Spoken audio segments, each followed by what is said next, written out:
saya mau menularkan apa yang saya bisa saja. Ini merasa tegak-tegak ini malah berdiri sama kamu. Masa SMA adalah masa yang luar biasa bagi saya. Karena ketika masuk SMA saya mendapatkan pacar yang sampai saat yang sama, yang sekarang jadi istri saya. Saya pacaran itu semenjak kelas 2 SMA. Saya nikah tahun 2001, tahun itu. Jauh mana? Hidup. Jadi 4 tahun. Ya. Saya pacaran 92 kali. Pertama saya pacaran 92. Jadi nikah tahun 2001. Masa berapa tahun? 30. Salah. 92 udah 2001 sekarang tahun 9 tahun sih memang bukan pacaran transaksi itu salah satu pengalaman saya walaupun saya pindah ke beberapa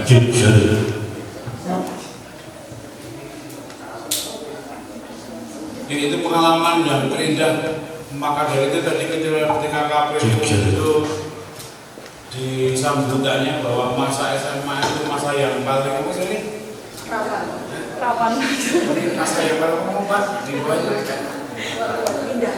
ya, yang paling indah lah pokoknya saya itu merasakan betul. Jadi rasanya saya hari ini juga pengen kayak kalian berseragam bawa-bawa buku atasnya putih. Ya pengen. Karena di sini mau senyamu bulan gitu. Belum mikir betul semua. Ibu ini kandidat ketua siswa. Atau Pengurus. calon pengurus kalau yang kedua di bawah. Oke. Masuk di sebuah organisasi di institusi apapun itu memang yang pertama butuh keberanian untuk memilih itu tadi. Pokoknya nggak jadi anggota biasa, pokoknya nggak jadi pengurus, pokoknya jadi ketua, itu butuh keberanian. Makanya tadi saya memberikan apresiasi karena mau keluar dari zona-zona nyaman. Jadi anggota gue kan nyaman, jadi rakyat kan nyaman. Kurang pas, bisa dimaitu. Kayaknya melipas, ya di dalam. Ya siapa sekarang kan ketua. Ini orang pasti mesti dipaitu. Makanya kadang yang pertama harus percaya diri dulu, yang kedua harus banyak mendengar. Yang lebih penting lagi adalah banyak belajar, banyak literasi yang bisa kalian baca agar supaya nanti kamu semuanya bisa lebih percaya diri untuk menjadi pengurus itu saja. Tapi keberanian menjadi pengurus itu luar biasa. Soalnya tantangannya itu dengan kawan-kawan sendiri mungkin kadang karena tugas yang ketemu di sekolah kelas dan dia masa apa mau ngurus sosial padahal saja misi keluar dari kelas itu juga untuk kebaikan teman-temannya dan kebaikan sekolahannya gitu ya itu makanya nanti yang paling penting adalah mental yang kamu siapkan dulu. Mental harus siapkan, tapi sebelum mental disiapkan itu tadi ya itu tadi yang jelas percaya diri harus, literasinya harus benar, paling tidak juga pengalaman kanan kiri. Tapi yang lebih benefit yang kalian dapatkan adalah kepercayaan diri itu akan menumbuhkan rasa, menumbuhkan sikap yang mana sikap yang luar biasa ketika kamu semuanya akan mengambil sebuah keputusan. Tanpa berorganisasi itu biasanya contoh di wong miyagi gitu. Tapi ini biasa berpengalaman berorganisasi ketika harus mengambil sebuah keputusan mesti pertimbangannya sudah semakin banyak karena pengalaman. Nah, intinya itu yang dari saya kaitan masalah organisasi. Yang paling penting adalah percaya diri dan yakin bahwa apa yang kamu lakukan itu mesti baik menurut kamu. sebuah keputusan itu jarang sekali keputusan yang bisa diiyakan oleh orang banyak. Mesti keputusan itu ada pro dan kontra. Tapi dalam mengambil keputusan bagaimana caranya bisa meminimalisir yang kontra. Untuk bisa mendapatkan satu keputusan yang berminim image negatif, maka tadi itu harus banyak mendengar, harus banyak baca. Alhamdulillah sekarang kalau zaman membaca sudah agak berkurang, paling tidak referensinya adalah itu dari akun dari materi-materi yang ada di itu yang berkaitan dengan kepemimpinan itu akan belajar. Bisa nambah pengetahuan tentang kepemimpinan. Era saat ini tidak bisa lepas dari era digital, tidak bisa lepas dari handphone, smartphone.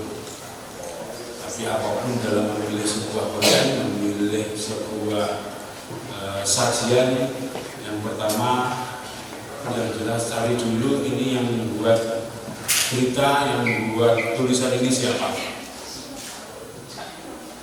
Yang jelas orang memakan roski. Meneruskan nanti akan jadi karena banyak sekali di situ juga yang sifatnya propaganda dalam hal yang negatif itu banyak sekali. Kalau tidak bisa melihat siapa yang membuat akun itu, kapabel apa tidak, nah ini nanti kamu justru akan terjadi. Yang kedua isinya. Ya harapannya isi dari konten-konten yang kamu lihat, kamu baca di smartphone itu yang berkaitan dengan apa yang kalian lakukan sekarang.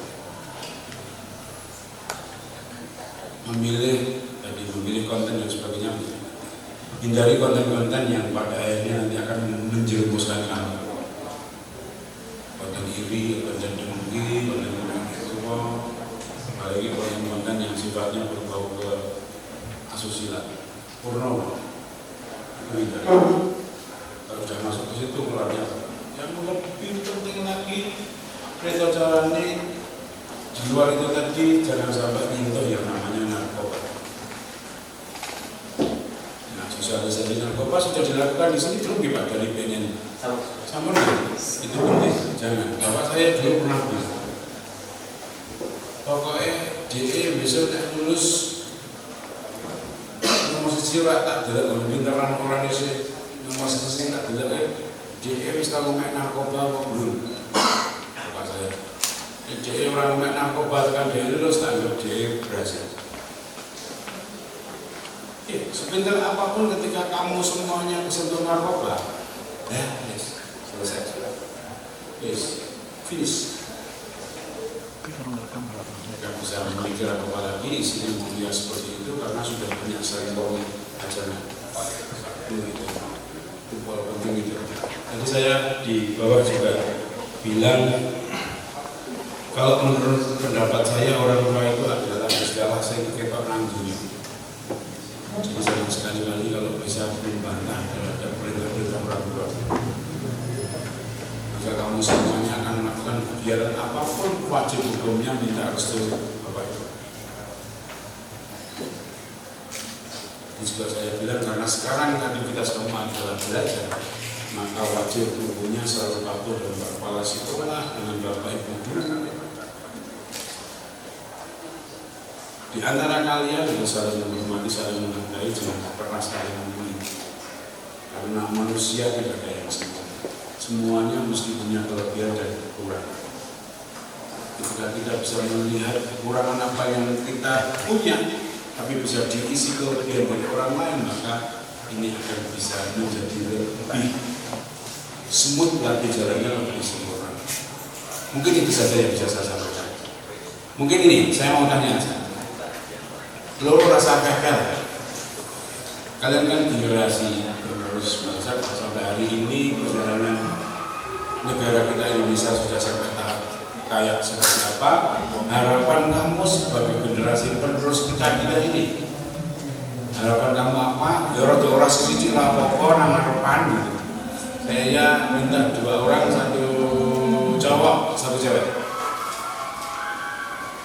Gitu kan? Kamu 1 cowok, cewek? Apa yang kalian harapkan dengan satu Indonesia? Apa yang kalian harapkan dua Temanggung yang kita cintai? Pada murah dua itu. Siapa? Kalau jawab salah, jangan pernah takut salah. Kalau sudah takut salah dulu, mesti gampang. Teman kan bakal bisa memutuskan apapun ketika sama sudah ketakutan salah. Wis jatuh, wis salah apa-apa, seperti wani. Ya, salah. Bisa jadi. Apa yang kamu harapkan dengan Indonesia kita dan apa yang kamu harapkan dengan Temanggung kita? Oke, jawab dulu. Kelas mana mas? Masuk kelas 10.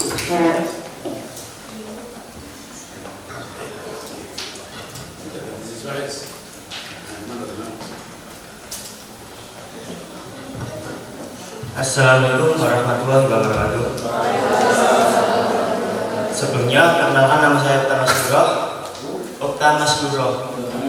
Ya, saya ingin menjawab pertanyaan Pak Gustiawan, yaitu tentang apa yang saya harapkan tentang Indonesia. Yang pertama, saya akan harapkan yaitu Indonesia menjadi Indonesia yang lebih maju. Ya, kalau lebih sedikit, biasanya kan banyak anak sekarang yang mengonsumsikan narkoba. Kalau boleh tahu ya banyak lah. Terus saya ingin menciptakan atau yang saya harapkan itu Indonesia bergerak dalam pengelolaan narkoba. Terus yaitu tentang Indonesia tentang korupsi. Soalnya sekarang banyak DPR yang banyak yang korupsi. Nggak tahu itu informasinya jelas atau enggak, tapi saya yakin kalau itu banyak yang korupsi. Saya ingin menciptakan itu Indonesia maju tanpa korupsi. Yang kedua itu. Terus yang ketiga ingin menciptakan Indonesia lebih berkembang, yaitu dengan flora dan fauna, banyak binatang dan tumbuhan. Sekarang banyak kota-kota yang hutan-hutan ditebangin terus buat kota, jadi polusi banyak bertambah. Pertanyaan yang kedua yaitu tentang apa yang saya harapkan dengan Temanggung. Banyak sekarang tentang keluhan tembakau yang harusnya rendah. Saya ingin meningkatkan harga itu yang saya harapkan.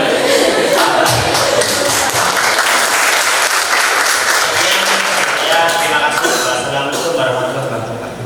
Waalaikumsalam.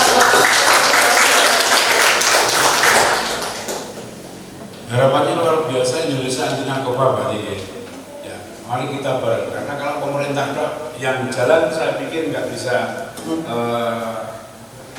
sempurna nanti sampai finishnya, tapi partisipasi masyarakat dan kalian tentunya ini akan bisa mewujudkan apa yang kamu cita-citakan teman-teman.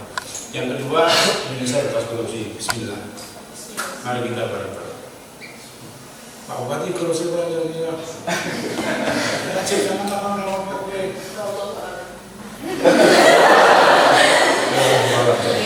Saya mohon doa restu sampean semua.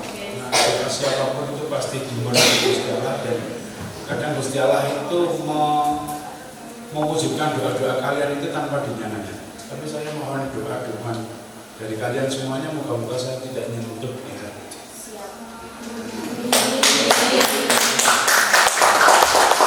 Kadang banyak orang bilang, kan ini pilkada UTR kan bagus. Ya, mau gimana lagi kalau salahnya memang seperti itu bisa jadi beban. Tapi bukan berarti kita jadi beban kita yang tujuan awal kita adalah mengembalikan modal. Insya Allah.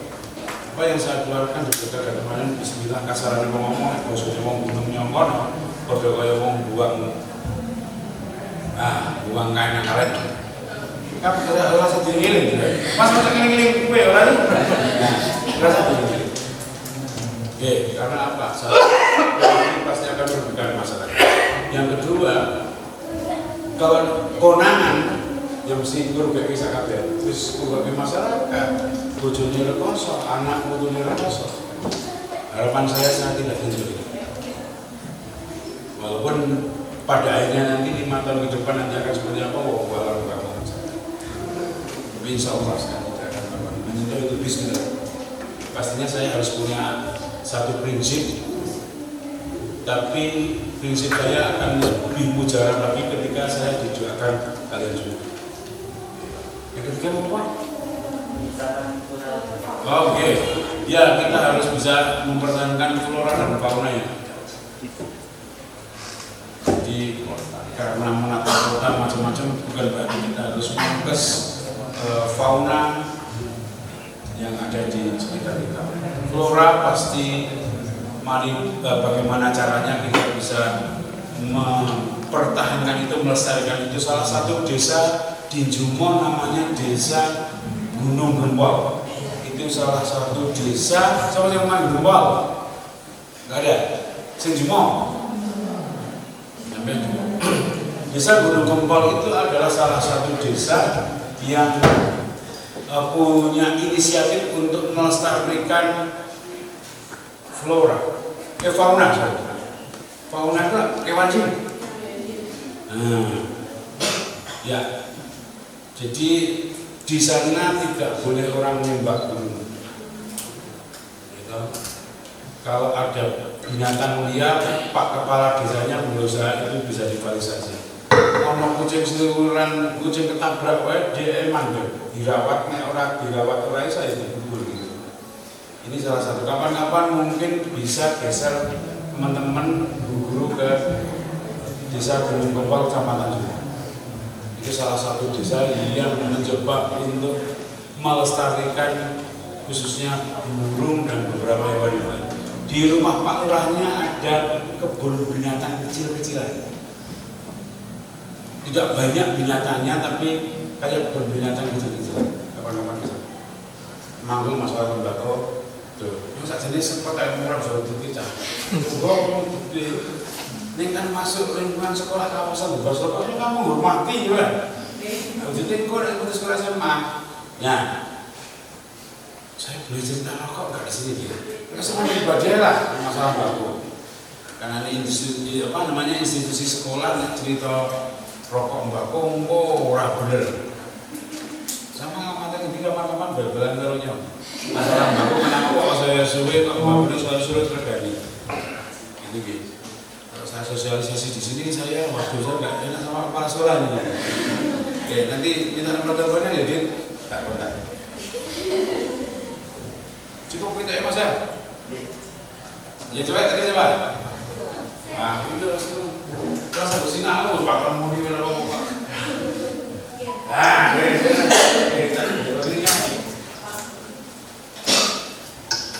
Assalamualaikum warahmatullahi wabarakatuh. Selamat pagi Pak Agus. Sebelumnya perkenalkan nama saya Akila Zahra Rendika. Akila Zahra Rendika. Nama panggilan? Akila.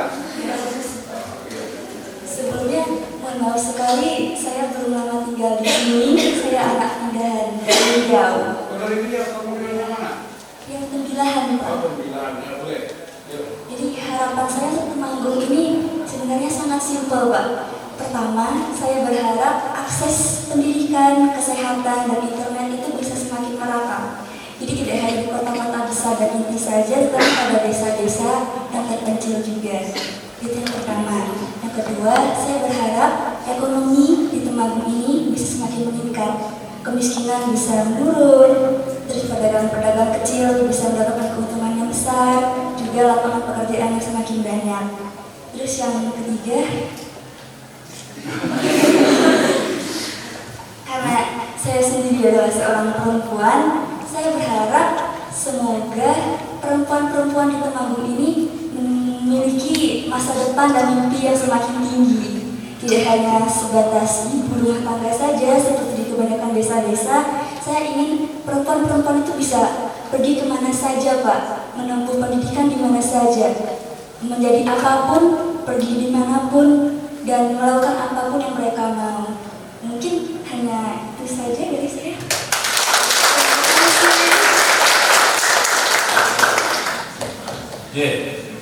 Itu mampu tadi pendidikan, terus kesehatan, internet.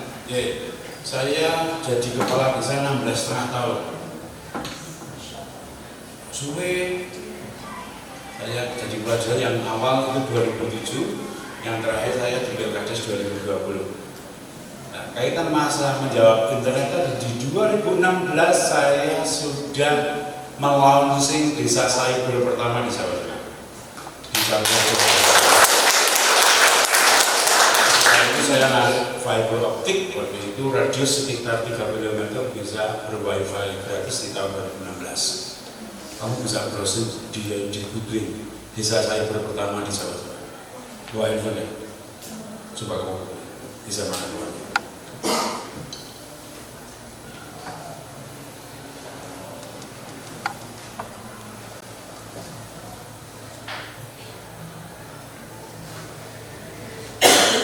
Campur desa cyber.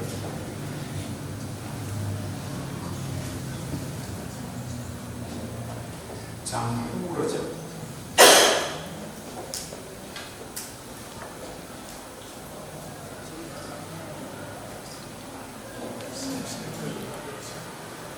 CJBTR. Ya, ada apa?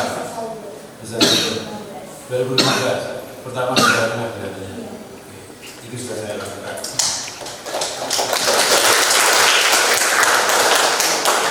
Saat ini kelihatannya hampir 95 desa di Kabupaten Kebumen sudah bukan yang supporter. Insya Allah di 2026 nanti kita sudah merencanakan dan perangkat lunaknya sudah siap. Bagaimana caranya di 2026 itu masing-masing desa itu betul-betul bisa mulai berkaitan dengan masalah internet, maka kita akan melaunching smart village nanti di 2026. Itu pendidikan pasti. Jadi makanya saya tadi orang kreatif di sini kalau dengar dari sini, orang belajar, orang Wonoboyo, pengennya saya bahwa fasilitas pendidikan itu tidak hanya terpusat di dalam perkotaan saja, tapi bisa bisa sampai tingkat tinggi. Saat ini saudara-saudara kamu di daerah Becet, di daerah Kletek, di daerah Wonoboyo itu agak kesulitan mengakses SMA, khususnya SMA negeri. Karena Pak Kepala Sekolah tadi bilang di Calirata saja itu hanya dapat untuk 2 kecamatan dapat 5% itu afirmasi khusus ya. Zonasi khusus hanya 5%. Kalau dalam 1 tahun SMA Negeri Calirata itu menerima 400 murid, berarti hanya 20 orang yang tercover dari 2 kecamatan. Kasihan. Sampai mungkin lebih kecil karena sampai kan rumahnya dekat dengan SMA Negeri Calirata. Tapi bagi saudara-saudara kalian yang di 3 kecamatan di ujung utara, ini kan akhirnya mereka melompat ke Wonosobo yang berada. Ada yang ternyata sebelah timur sana melompat ke Sidoarjo, Gejen begitu juga melompat ke Sidoarjo. Wonoboyo di persimpangan. Nah ini banyak masuk ke sini. Nah ke depan harapannya SMP insya Allah sudah relatif menyebar di masing-masing kecamatan, tapi SMA ini kalau di X Kabupaten Calirata baru ada 1 di Muntung. Harapannya ke depan bisa per masing-masing minimal 2 kecamatan ada 1 SMA negeri atau SMK negeri. Harapannya seperti itu. Karena tugas PMK kabupaten di SD sama sih.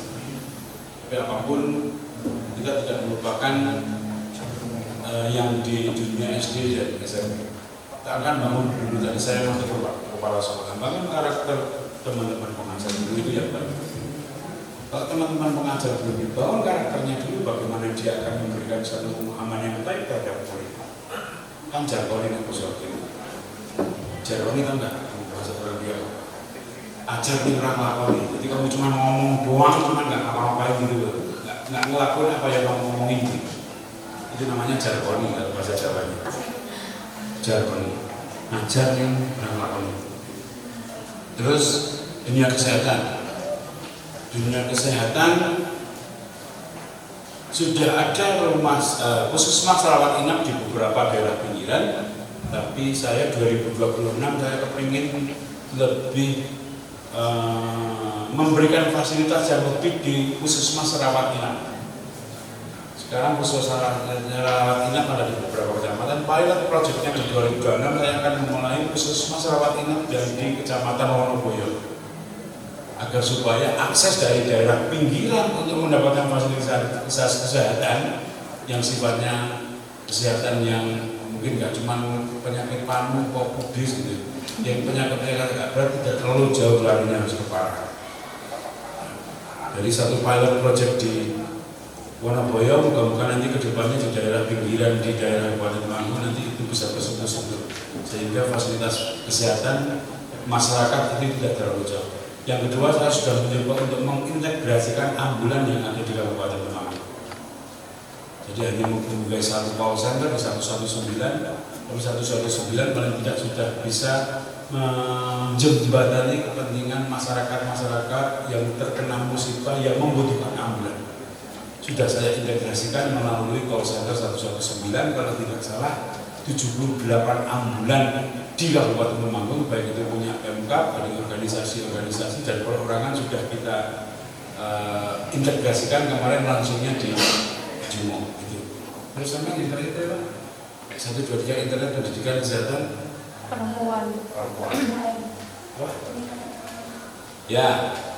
Peningkatan ekonomi mau nggak mau Temanggung ini hampir 80% masyarakatnya adalah pertanian. Cuman permasalahan saat ini tingkat kepemilikan lahan di Kabupaten Temanggung itu tidak lebih dari 0,3 hektar. Kurang dari 0,3 hektar, 3.000 meter persegi. Maka apa yang harus dilakukan? Bagaimana caranya kita push mendorong agar harga pokok produksi pertanian di masyarakat itu tidak terlalu tinggi. Kenapa HPP yang dikatakan? Karena pemerintah sampai hari ini dari pemerintah pusat sampai pemerintah kabupaten belum bisa menjadi penentu harga hasil pertanian. Nah, upaya yang harus kita lakukan adalah menekan harga pokok produksi di tingkat petani. Salah satu yang saya lakukan adalah kemarin saya melaunching lomba produktivitas tanaman cabai. Jadi kalau ada warga masyarakat bisa menanam cabai satu pohon untuk bisa mendapatkan 2 kg hasil, ya, maka hadiahnya nanti totalnya adalah 50 juta. Itu adalah salah satu upaya bagaimana masyarakat itu bisa, itu salah satu upaya Pemkab untuk memberikan kesempatan kepada masyarakat berkreasi, kreasi mereka diakui, dan setelah diakui apa yang mereka lakukan bisa di copy paste oleh masyarakat. Kalau harga pokok produksinya sudah tidak terlalu tinggi, maka kan tidak begitu terpengaruh dengan harga pasar yang sangat fluktuatif. Apalagi yang namanya cabai itu erat hubungannya dengan urusan inflasi. Ketika cabai mahal, maka akan diintervensi oleh Bank Indonesia. Intervensinya dengan cara apa? Membuka keran impor agar inflasi tidak terlalu tinggi. Harga cabai ini salah satu kunci. Jadi paling tidak itu yang saya lakukan. Yang kedua di pertembakoan dengan dana bagi hasil juga hasil tembakau kita menyalurkan bantuan khusus tembakau. Untuk apa lagi? Untuk menurunkan harga pokok. Walaupun bantuan itu tidak menyeluruh, tapi adalah bantuan stimulan ke beberapa komoditas. Yang selanjutnya adalah kaitan masalah UMKM. Di Temanggung juga sudah dari perizinan sudah langsung turun ke bawah untuk mendaftar door to door nomor induk perusahaan. Jadi setiap UMKM itu kalau sudah punya NIB sendiri, maka ketika dia mau naik kelas atau ketika dia mau memberikan sesuatu, mau kredit atau apapun akan lebih mudah dengan NIB. Dan kita juga memberikan NIB gratis ke teman-teman UMKM dari kaum disabilitas. Itu upaya-upaya dari banyak upaya sebetulnya yang kita lakukan untuk menumbuhkan perekonomian, terus memperlancar pertumbuhan ekonomi di Kabupaten Temanggung. Oke, gitu. Cukup, Pak Guru cukup ya? Ya, saya sudah setengah jam lebih. Mata pelajarannya 45 menit. Di atas mata pelajaran. Ya intinya yang terakhir, tetap semangat, selalu optimis dengan apa yang kalian pikir, apa yang kalian lakukan. Jangan ragu-ragu dalam mengambil keputusan bahwa keputusan itu ada yang pro, ada yang kontra, itu ada sesuatu yang biasa. Tinggal bagaimana kalian semuanya menanggapi atau mensikapi ketika kalian membuat keputusan yang kontra. Harus bisa berargumen yang sebaik mungkin untuk bisa memberikan pemahaman kepada para pelaku yang mengkontrak apa yang kalian putuskan itu yang lebih penting. Nah, ketika putusan itu kok terasa kok pas banget, tidak ada kontraknya, jangan terlalu sombong. Harus tetap terlalu dievaluasi. Oke, gitu dulu. Tetap semangat. Mari kita raih cita-cita setinggi langit. Ayo kita bangun Manggung bersama-sama. Ayo kita bangun Indonesia bersama-sama agar Indonesia apa yang dicita-citakan kamu semuanya itu bisa segera terwujud. Masa depan Manggung, masa depan Indonesia ada di tangan kalian semuanya. Terima kasih dari saya. Mungkin mau pada makan dulu? Ya, boleh. Tak lihat pada makan. Ya, demikian ya yang bisa saya sampaikan. Sampai ketemu. Kemarin saya memberikan kesempatan kepada anak-anak SMA saya boleh nanti kapan-kapan dari SMA Negeri 1 Candirator saya nanti paling nggak butuh 2 cewek 2 cowok Pak Kepala Sekolah izin nanti bisa membersamai saya masing-masing bisa selama 3 hari ya. 3 cewek 3 cowok. Terima kasih Pak Kepala Sekolah. Itu dulu.